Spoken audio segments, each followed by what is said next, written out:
Hello बच्चों, स्वागत है आप सभी का आपके अपने YouTube channel Manish classes Kolkata में।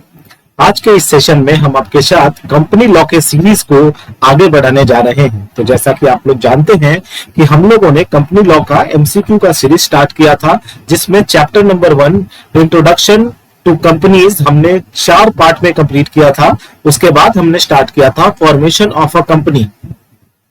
तो फॉर्मेशन ऑफ अ कंपनी का पार्ट 1 ऑलरेडी हम लोगों ने रिलीज कर दिया है हमारे YouTube चैनल के ऊपर। और जो लोग हमारे साथ नए जुड़ रहे हैं उनसे रिक्वेस्ट है कि पहले आप यदि हमारे चैनल पर नए हैं तो हमारे चैनल को लाइक करें, सब्सक्राइब करें और जा करके सबसे पहले फॉर्मेशन ऑफ अ कंपनी का पार्ट 1 का एमसीक्यू को क्लियर करें। जब पार्ट 1 आपका कंप्लीट हो जाए तो आप पार्ट 2 पे आइए, तो आपको ज्यादा बेहतर तरीके से आप चीजों को समझ पाएंगे।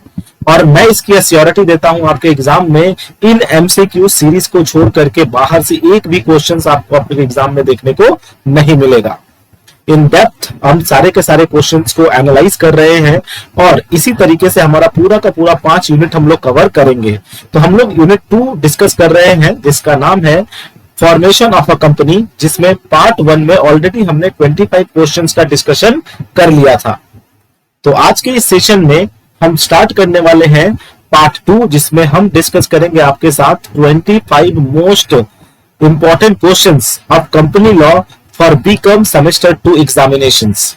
और जैसा कि आप लोग जानते हैं, आप लोगों का ऑलरेडी डेट जो है वो एग्जामिनेशंस का लगभग क्लियर हो चुका है कि आपका एग्जाम जो है वो फर्स्ट वीक ऑफ अगस्त से प्रोबेबली स्टार्ट हो सकता है।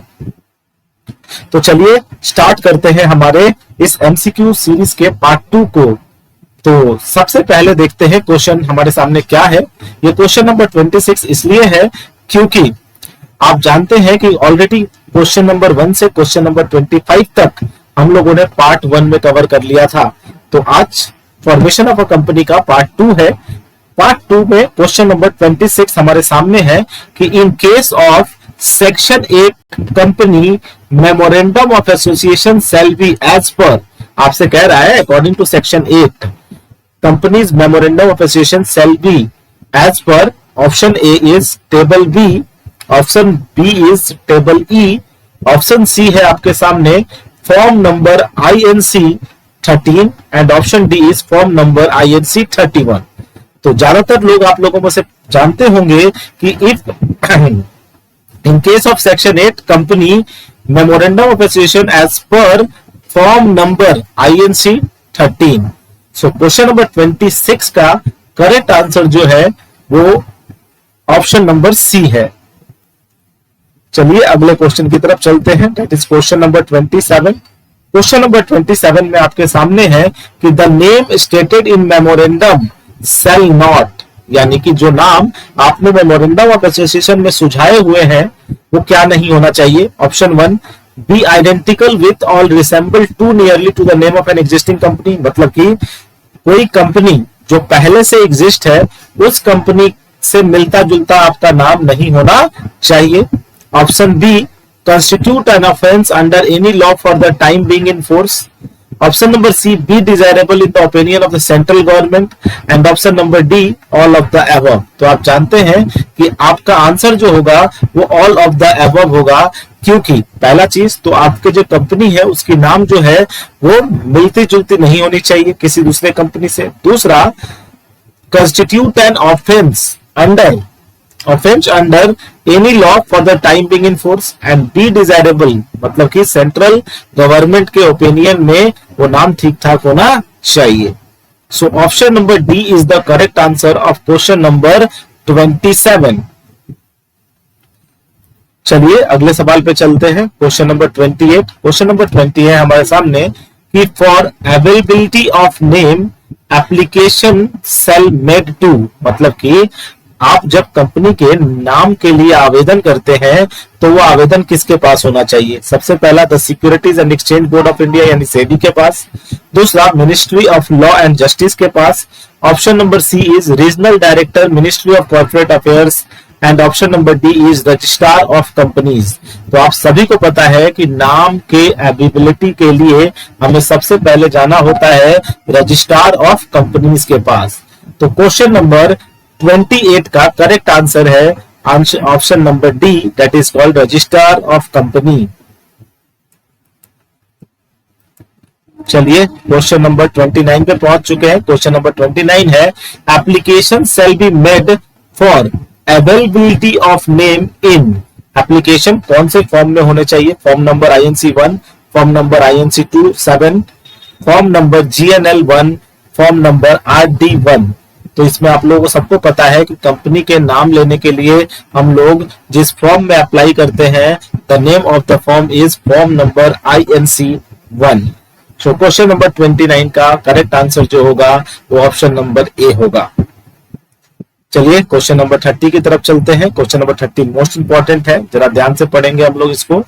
देखिए क्वेश्चन नंबर 29 क्या कह रहा है आपसे कि when after reservation of name it is found that the name was applied by furnishing wrong or incorrect information।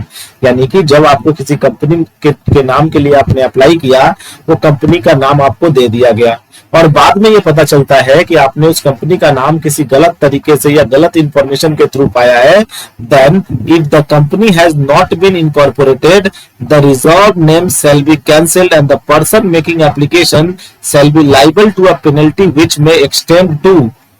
तो जिस व्यक्ति ने भी इस तरीके का अप्लाई किया होगा, तो पहले तो कंपनी का नाम कैंसिल कर दिया जाएगा और उसके बाद जिस बंदे ने अप्लाई किया होगा उस बंदे के ऊपर 1 लाख तक का जुर्माना लगाया जाएगा। तो याद रखेंगे कि किसी भी अनफेयर तरीके से हम कंपनी के नेम के लिए रजिस्टर्ड नहीं कर सकते। क्वेश्चन नंबर 30 का करेक्ट आंसर है ऑप्शन नंबर सी, ₹1 लाख। तो आप लोगों से बताना चाहेंगे कि यदि आप इस चैनल पर नए हैं तो इस चैनल को आप लाइक कीजिए, सब्सक्राइब कीजिए और हम ये उम्मीद करते हैं कि आपको हमारा ये सीरीज काफी पसंद आ रहा होगा। यदि आपको ये हमारी सीरीज पसंद आ रही है तो हमारे इस सीरीज को आप अपने फ्रेंड्स के बीच में, अपने कॉलेज ग्रुप्स में ज्यादा से ज्यादा फैलाएं, ठीक है, ताकि दूसरे बच्चों की भी हेल्प हो पाए और वो भी अपने एग्जाम्स में काफी अच्छा कर पाए। चलिए क्वेश्चन नंबर 31 है। क्वेश्चन नंबर 31 है आपके सामने, when after reservation of name, नाम को रिजर्व करने के बाद, it is found that the name was applied by furnishing wrong और incorrect information, then if the company has not been incorporated, यानी कंपनी अभी तक रजिस्टर्ड नहीं हुई है, द रजिस्ट्रार में after giving the company an opportunity of being heard, direct the company to change its name within a period of dash after passing and dash resolution। यानी कि यदि मान लीजिए कि आपने अपने कंपनी के नाम के लिए अप्लाई किया, ठीक है, लेकिन बाद में पता चलता है कि कंपनी के नाम को आपने गलत तरीके से या गलत इंफॉर्मेशन दे करके क्या किया था, रिजर्व किया था, ठीक है, और अभी तक कंपनी रजिस्टर्ड नहीं हुई है, तो रजिस्ट्रार आपको एक ऑप्शन दे सकता है कि आप अपने कंपनी का नाम को चेंज कर लीजिए within a period of 3 months, within a period of 3 months by passing a what, ordinary resolution. So option number B is the correct answer of question number 31। Now let's move to question number 32। Question number 32 है, SPICE stands for, यानी कि आपसे इसका full form पूछ रहा है। Option है आपके पास, simplified process for incorporating company electronically, simple process for incorporating company electronically, simplified proforma for incorporating company electronically, and option number D is simple process to incorporated company electronically। So the correct answer will be option number C, simplified proforma for incorporating company electronically is the full form of SPICE। ये छोटा ही है ना, उसका मतलब होता है electronically. Question number 32 का option number C is the correct answer.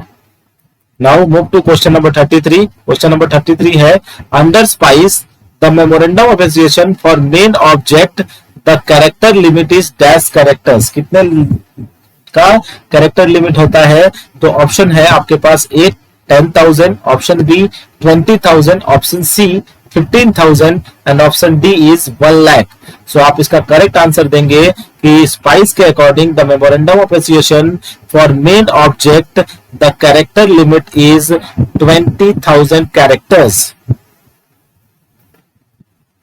Now, question number 34, under SPICE EMOA यानी electronically memorandum of association for furtherance of objects the character limit is 10,000, 20,000, 50,000। तो याद रखिएगा, सिर्फ यदि स्पाइस के अंदर एमओए का कैरेक्टर्स पूछे तो 20,000 और ईएमओए का पूछे तो 50,000 इज द करेक्ट आंसर।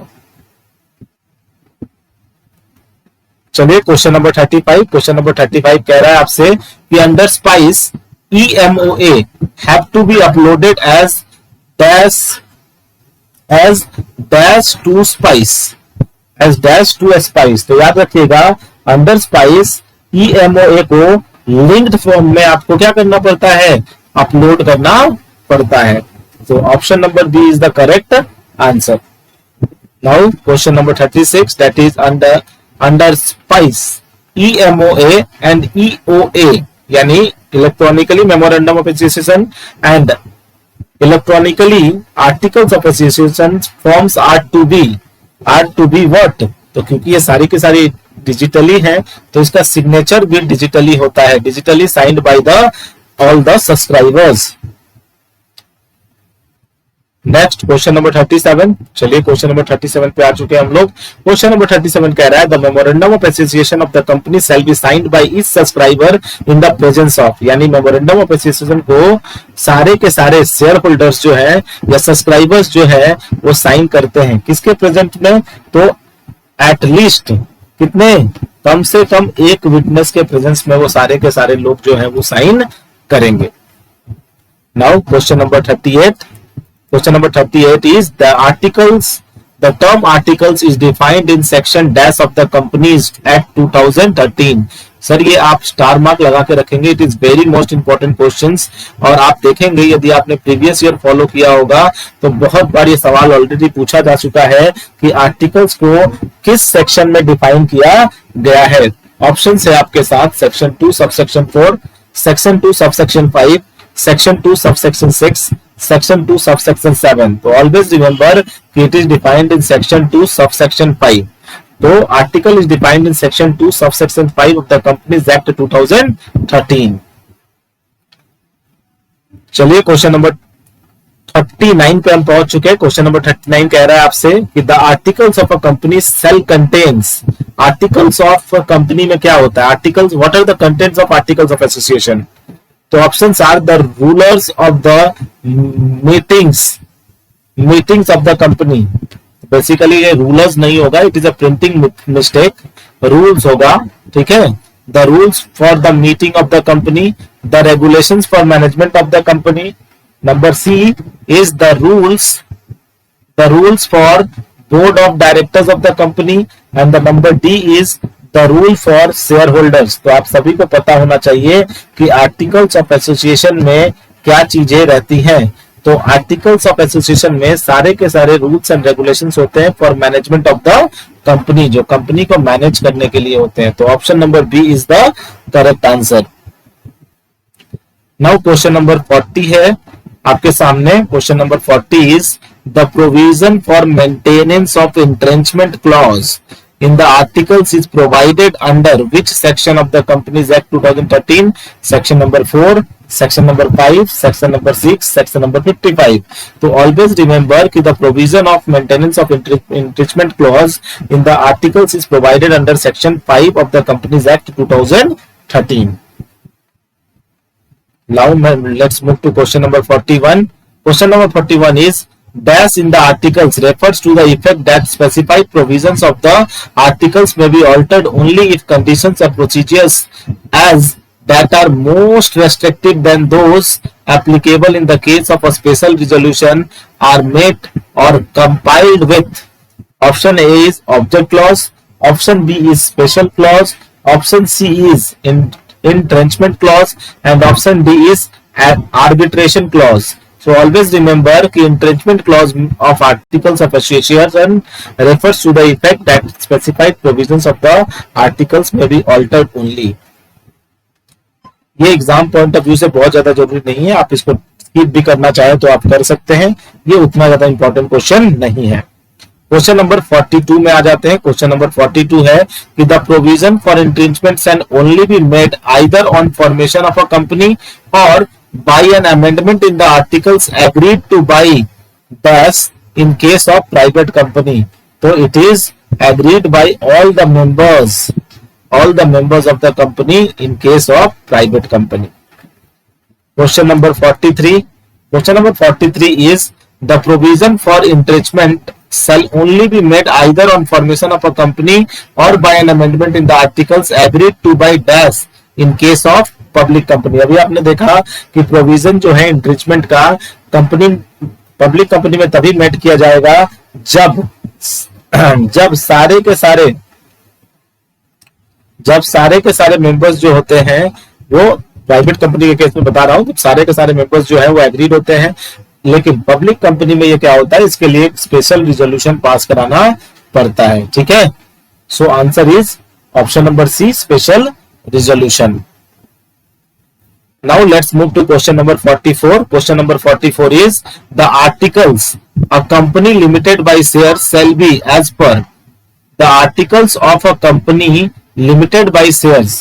किसी कंपनी जो कि लिमिटेड बाय शेयर्स हो उसका आर्टिकल किसके अकॉर्डिंग स्पेसिफाइड होता है, in schedule 1 to the companies act 2013। तो आप याद रखेंगे it is specified as per table F. Now question number 45. The articles a company limited by guarantee and having share capital shall be liable as per, आप याद रखेंगे that is table number G. Table number G is the correct answer. Now question number 46. The articles of a company limited by guarantee and not having share capital shall be as per what? Table H. Always remember.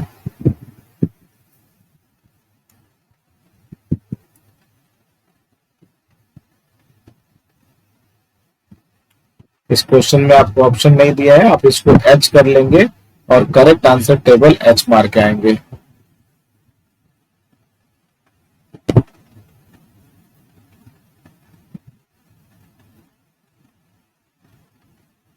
Now let's move to question number 47. The articles of an unlimited company. The articles of an unlimited company having share capital as per what? As per table I. Always remember, जो मैंने आपको बातें बताई हैं वो आपको याद रहना चाहिए कि किसके अकॉर्डिंग कौन से टेबल के अकॉर्डिंग कौन सी कंपनियों को डिफाइन किया गया है। Now question number 48 and in question number 48 it is written it is written the articles of an unlimited company not having share capital। मतलब आर्टिकल्स ऑफ अनलिमिटेड कंपनी का आर्टिकल जिसके पास शेयर कैपिटल नहीं है वो कौन से टेबल के according mention है, तो it is mentioned as per table J. यानी कि क्वेश्चन नंबर 48 का जो करेक्ट आंसर होगा वो ऑप्शन नंबर डी होगा। Question number 49, any act done outside the purview of the memorandum is ultra vires and beyond the power of the company, this is called doctrine of, इसको क्या कहते हैं हम आपको अच्छे से पता है, this is called doctrine of what? This is called doctrine of ultra vires। Now let's move to question number 50। This is the last question of today's part, या आज के पार्ट का आखिरी क्वेश्चन है। और याद रखेंगे कि इसके साथ हम लोग फॉर्मेशन ऑफ कंपनी का पार्ट 2 कवर कर देंगे और पार्ट 2 कवर करने के बाद 1 से 2 दिनों के अंदर में ही पार्ट 3 का वीडियो भी आ जाएगा, जो कि आपको अच्छे तरीके से करने हैं। हर एक यूनिट में हम कोशिश कर रहे हैं कि आपको कम से कम 100 क्वेश्चंस को कवर कराएं, जो कि एग्जामिनेशन पॉइंट ऑफ व्यू से काफी ज्यादा इंपॉर्टेंट है। और आप ये क्वेश्चंस करने के बाद आप जाइए प्रीवियस ईयर 2015 से लेकर के 2022 तक के सारे प्रीवियस ईयर लगा लीजिए, एक भी सवाल आपको इसके बाहर नहीं मिलेगा। क्वेश्चन नंबर 50 देखिए, the doctrine of ultra vires is the protection to the shareholders of the company. Doctrine of ultra vires क्या है? डॉक्ट्राइन ऑफ अल्ट्रा वायरस क्या प्रोटेक्शन है कंपनी के शेयर होल्डर्स के लिए, ठीक है। thereafter to the creditors of the company, both A and B, and option D is none of this। तो ऑलवेज रिमेंबर कि डॉक्ट्राइन ऑफ अल्ट्रा वायरस जो है is a protection to the creditors of the company. किसके लिए है? तो creditors of the company के लिए। तो ये आज सारे के सारे जो एमसीक्यूज है फॉर्मेशन ऑफ ए कंपनी का पार्ट 2 में हमने डिस्कस किया 25 एमसीक्यूज, जो कि काफी ज्यादा एग्जामिनेशन पॉइंट ऑफ व्यू से बहुत ज्यादा इंपॉर्टेंट है। आप आपको कंपनी लॉ में किताब छूने की जरूरत भी नहीं पड़ेगी। आप हमारे सारे के सारे एमसीक्यू सीरीज को 1 बाय 1 देखते जाइए। और यदि आपको अच्छा लग रहा हो, हमारा एफर्ट अच्छा लग रहा हो, तो आप हमारे चैनल को लाइक कीजिए, सब्सक्राइब कीजिए और इस वीडियो को ज्यादा से ज्यादा अपने ग्रुप्स में सर्कुलेट कीजिए। हम लोग जल्द मिलेंगे इसी फॉर्मेशन ऑफ अ कंपनी के पार्ट 3 के साथ। इस वीडियो में इतना ही।